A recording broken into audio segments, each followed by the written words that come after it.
प्रशांत किशोर जी अभी आए हुए हैं, वो आप देखें कि आपके ही सामने जो किस तरह के वादे किए, जो वादे अभी किए, मात्र अभी 2 अक्टूबर का स्थापना हुआ और 2 अक्टूबर से आज ये फरवरी चल रहा है, इस बीच में उनका जो वादे किए, आप उठा करके दिए, एक भी पूरा नहीं किए। क्या बोले थे कि जो भी कैंडिडेट बनेगा, वो कैंडिडेट कौन है? जिस तरह से अमेरिका में जो राष्ट्रपति का चुनाव होता है, जन जनसुराजी सेलेक्ट करेंगे।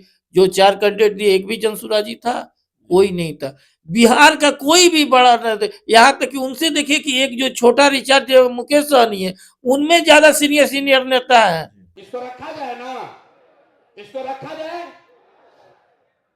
दूसरी बात, यहां पर सबसे बड़ी समस्या लोगों ने बताया, भैया घर बनाने के लिए जमीन नहीं है। आपको मालूम है यहां कानून है, कानून ये है कि जो गरमजरुआ जमीन है उससे कम 3 डिसमिल जमीन दलित परिवारों को जरूर मिलना चाहिए।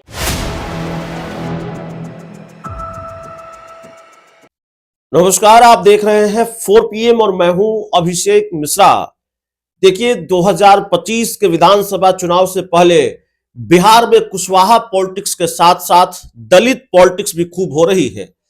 दलित वोटरों को साधने के लिए तमाम तरह के तिकड़म किए जा रहे हैं और ये दाव चाहे आरजेडी की तरफ से चला जा रहा हो या दाव एनडीए की तरफ से चला जा रहा हो या प्रशांत किशोर की तरफ से चला जा रहा हो, राजद सुप्रीमो लालू प्रसाद यादव दलित वोटरों को साधने के लिए कैसे पशुपति पारस को साथ ले आए। हालांकि आधिकारिक घोषणा नहीं हुई है, लेकिन पशुपति पारस और लालू यादव की दोस्ती कंफर्म मानी जा रही है। तो यहां भी दलित पॉलिटिक्स का मामला है। अब प्रशांत किशोर ने भी दलित पॉलिटिक्स में अपने कदम बढ़ा दिए हैं। प्रशांत किशोर ने दलितों को लेकर बहुत सारे वादे किए हैं। उन्होंने कहा है कि भूमिहीन दलितों को हम जमीन देंगे और तमाम तरह के वादे। हमारे साथ जेडीयू के नेता राजेश तिवारी साहब हैं, बातचीत होगी, लेकिन उससे पहले प्रशांत किशोर का ये बयान, जिस बयान से इस बात की वानगी देखने को मिलती है कि किस तरह से प्रशांत किशोर मुसलमानों को साधने के लिए, मुस्लिम वोटरों को साधने के लिए, साधने के बाद अब दलित वोटरों को साधने की कोशिश कर रहे हैं, दलित पॉलिटिक्स कर रहे हैं। 5 बात जो आपके नजरिए से सबसे जरूरी है, शिक्षा, पलायन और पूंजी। लेकिन इसके साथ साथ जब सब साथी हम लोग बैठे तो ये तय हुआ कि नहीं, इसके अलावा जो दलित समाज के अपनी चिंता है, उनके लिए जनसुराज क्या करेगा, वो पर्चा भी आपको अभी 10 दिन में मिलेगा जब आप संवाद चालू करेंगे। तो जो पहला वादा किया जा रहा है, मैंने जो आपको आंकड़ा बताया कि सिर्फ 3% दलित समाज के बच्चे 12वीं पास कर रहे हैं, तो ये तय किया गया कि 10वां पास जो भी करेगा, जो भी दलित समाज का बच्चा 10th पास कर जाए, 50% अगर उसको मार्क्स आया है, 50 या ज्यादा, उसको कम से कम 2000 रुपया महीना का स्कॉलरशिप मिले, ताकि वो आगे का पढ़ाई जब तक चाहे वो कर सके। इस पर आपकी सहमति है कि नहीं है? है सहमति ना भाई? इसको रखा जाए ना, इसको रखा जाए। दूसरी बात, यहां पर सबसे बड़ी समस्या लोगों ने बताया, भैया घर बनाने के लिए जमीन नहीं है। आपको मालूम है यहां कानून है, कानून यह है कि जो गरमजरुआ जमीन है उससे कम 3 डिसमिल जमीन दलित परिवारों को जरूर मिलना चाहिए। जहां पर ब्लॉक में, पंचायत में गरमजरुआ जमीन नहीं है, वहां डीएम को प्राइवेट जमीन खरीद कर जमीन आपको देनी है। लेकिन ताली मत बजाइए, तो कानून पहले से है, लागू नहीं है।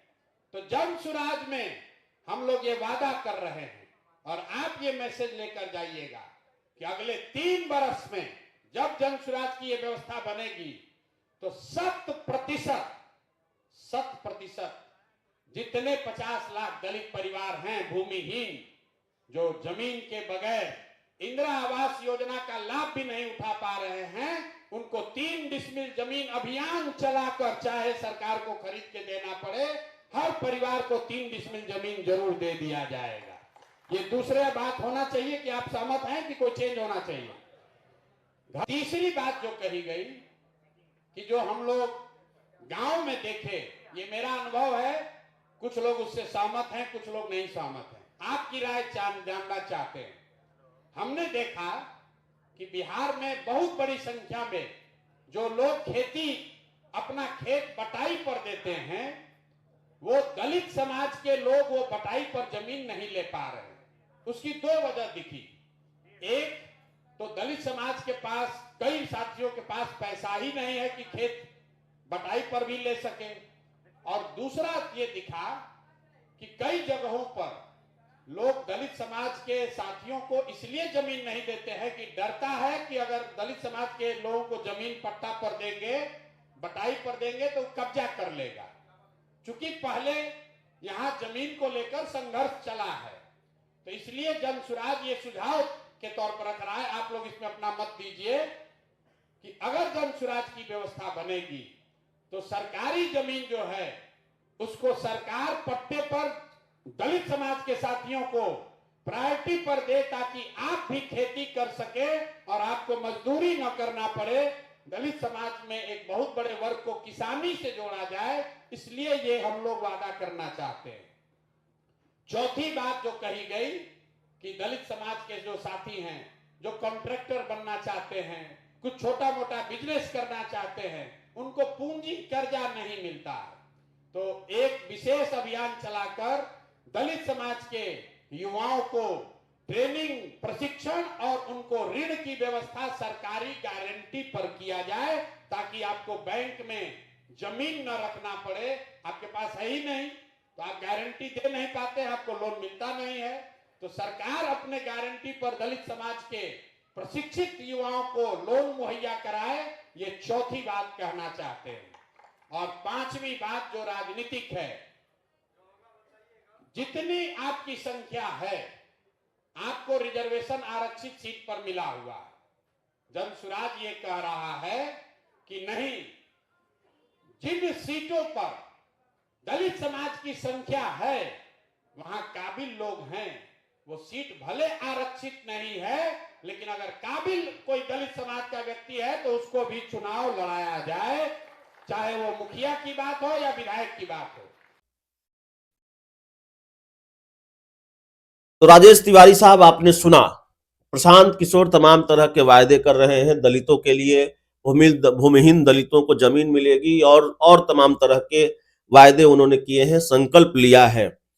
प्रशांत किशोर की दलित पॉलिटिक्स क्या आप मानते हैं कि 2025 में फैक्टर है, या आप मानते हैं कि जेडीयू के लिए कोई चुनौती है? और क्या प्रशांत किशोर से जो संभावित नुकसान का खतरा है उसके लिए कोई तैयारी जेडीयू कर रही है, नहीं कर रही है, या बहुत हल्के में ले रही है? कई बार हल्के में लेना भारी पड़ जाता है।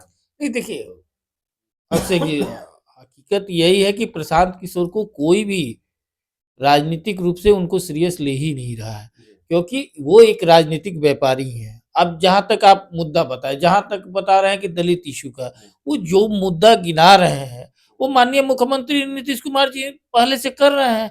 भूमिहीनों को पूरा भूमि दे रहे हैं। जितना भी आप अभी आप देखिए, बेतिया राज का जो जमीन था, अभी आपको एक सप्ताह पहले सबको जो है, जो पर्चा दिया गया था, सबको जो जमीन एक्वायर करवाया गया, वहां पूरे प्रदेश में इसका मुहिम चलाया जा रहा है और सर्वेक्षण करके भूमिहीनों को दिया जा रहा है, घर मकान बनवाया जा रहा है।